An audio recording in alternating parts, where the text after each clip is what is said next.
Hello everybody. Welcome to a brand new episode of Oscar's English World. Today we have a very special guest. In fact, she is one of my students. Ah, nice seeing you, little girl. What is your name? My name is Stephanie. Very good, Stephanie. So today, Stephanie is going to share with us one of her favorite hobbies. Look at this cake right here and this strawberry right here. Looks real, doesn't it?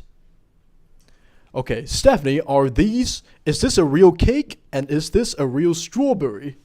No, they aren't. Because the strawberry is just a squishy and I like playing squishy very much. Why do you like playing squishy? Because you can squish when you are angry or you are happy and makes you very relaxed. Very good, Stephanie. So can you give me some examples of a day when you felt really angry and you went home and started really squishing these strawberries or cake? I went home, I was angry about my classmates. And I went home and I squished it many times and I will be better and I'm very relaxed. Ah, very interesting story, Stephanie. I understand that apart from squishies, you also have another hobby, right? And I think you like memorizing and reciting poems. Am I right? Yes. Okay, so one of the poems is called The Walrus and the Carpenter.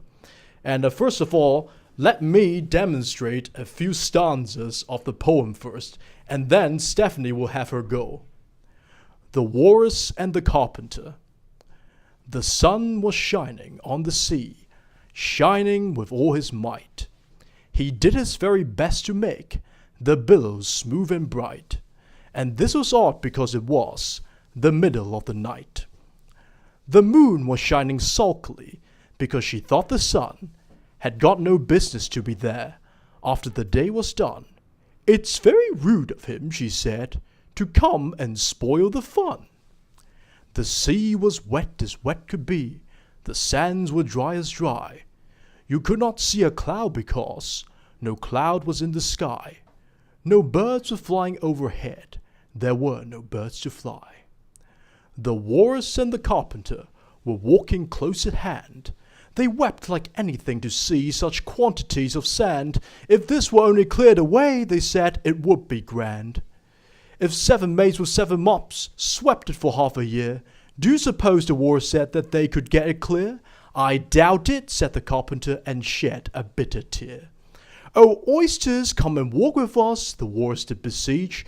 A pleasant walk along the briny beach. We cannot do with more than 4 to give a hand to each. See? Several stanzas. Okay, so now it is Stephanie's turn. So Stephanie, your turn.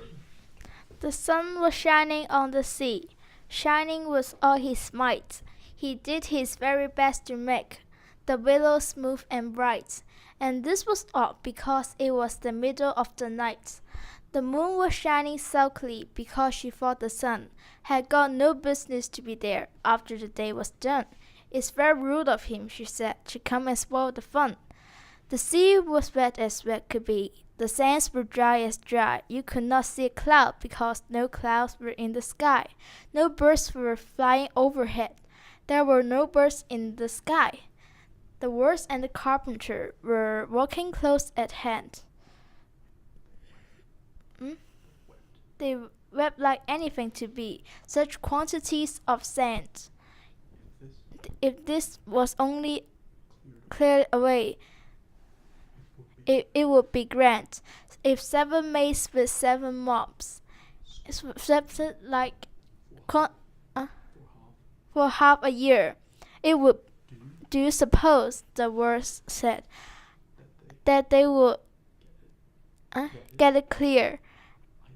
I doubt it, said the Carpenter, and shed for a bitter tear. Good. Very good recitation, Stephanie. Okay, so this is another episode of Oscar's English World. If you like us, please give us a like and don't forget to subscribe. See you next time, folks.